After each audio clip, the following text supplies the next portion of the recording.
عربية قلبي وروحي أحرفي ولساني.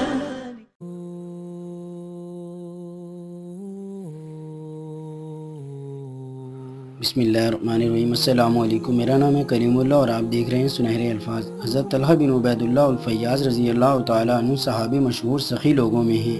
ان کے ذمے ایک مرتبہ حضرت عثمان رضی اللہ تعالیٰ عنہ کے 50,000 درہم قرض ہو گئے تھے. حضرت عثمان رضی اللہ تعالیٰ عنہ مسجد میں تشریف لے جا رہے تھے. راستے میں یہ ملے. انہوں نے عرض کیا کہ میرے پاس دام اس وقت آ گئے ہیں، آپ کا قرضہ ادا کرنا چاہتا ہوں. حضرت عثمان رضی اللہ تعالیٰ عنہ نے فرما دیا کہ بس وہ تمہاری ہی نظر ہیں، تمہارے ذمے لوگوں کے بہت اخراجات رہتے ہیں. جابر بن قبیصہ رحمۃ اللہ علیہ کہتے ہیں کہ میں بہت دن تک حضرت طلحہ رضی اللہ تعالیٰ عنہ کے ساتھ رہا.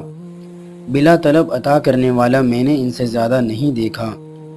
حضرت حسن رحمۃ اللہ علیہ کہتے ہیں کہ ایک مرتبہ انہوں نے اپنی ایک زمین 7 لاکھ میں فروخت کی. قیمت جب وصول ہوئی تو شام کا وقت ہو گیا تھا. وہ رقم رات کو ان کے پاس رہی. رات بھر سخت بے چینی میں جاگتے گزر گئی، اس خوف سے کہ یہ مال میرے پاس ہے، کہیں موت نہ آ جائے. صبح کو اٹھ کر سب سے پہلے اس کو تقسیم کیا. ان کی بیوی حضرت سعدہ بنت عوف رحمۃ اللہ علیہ کہتی ہیں کہ میں نے ایک مرتبہ ان کو دیکھا کہ بہت گرانی سی ہو رہی ہے. میں نے پوچھا خیریت تو ہے، کیسی طبیعت ہو رہی ہے؟ کہنے لگے میرے پاس کچھ مال جمع ہو گیا، اس کی وجہ سے بڑی گھٹن ہو رہی ہے. میں نے کہا یہ تو کچھ ایسی بات نہیں ہے، اپنے غلام کو بھیج کر اپنے رشتہ داروں کو بلا لیجئے اور صلہ رحمی میں ان پر تقسیم کر دیجئے.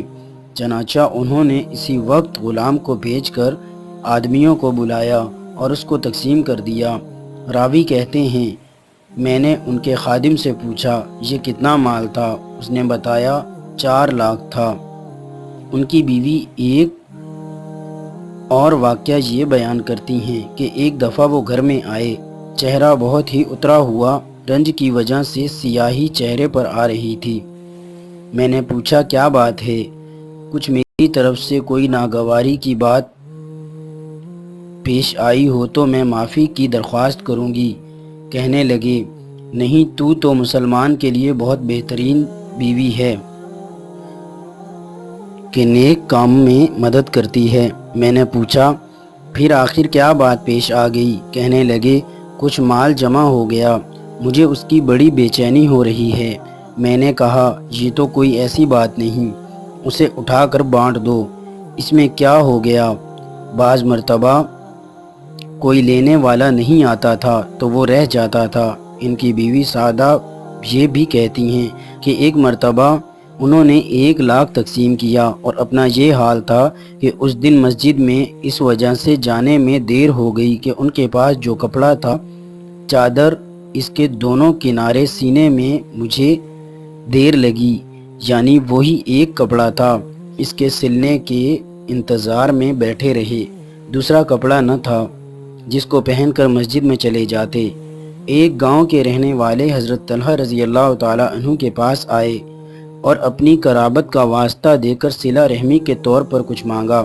فرمانے لگے کہ قرابت کا واسطہ دے کر آج تک مجھ سے کسی نے نہیں مانگا تھا. میرے پاس ایک زمین ہے، حضرت عثمان رضی اللہ تعالیٰ عنہ اس کو خریدنا چاہتے تھے اور وہ اس کی قیمت 3 لاکھ لگا چکے ہیں. تیرا دل چاہے وہ زمین لے لے، اور اگر نقد چاہیے تو میں ان کو ان کے ہاتھ فروخت کر کے اس کی قیمت دے دوں. اس نے قیمت لینا پسند کیا. انہوں نے حضرت عثمان رضی اللہ تعالیٰ عنہ کے ہاتھ اس کو فروخت کر کے اس کی قیمت اس کو دے دی. ان حضرات کے پاس زمینوں کی بہت کثرت تھی، اس لیے کہ جہاں جہاں جہاد میں جاتے وہ ملک فتح ہوتے تو اکثر غنیمت کے ساتھ زمینیں بھی مجاہدین پر تقسیم کر دی جاتی. دوستو مجھے یقین ہے کہ آپ کو یہ ویڈیو اچھی لگی ہوگی. اگر آپ کو یہ ویڈیو اچھی لگی ہے تو اسے لائک کیجئے اور مزید اس طرح کی ویڈیوز کے لیے ہمارا چینل ضرور سبسکرائب کیجئے. اب ہم ملیں گے آپ سے ایک نیو انٹرسٹنگ ویڈیو کے ساتھ. تب تک کے لیے اپنا بہت سارا خیال رکھیے. Thanks for watching this video. السلام علیکم.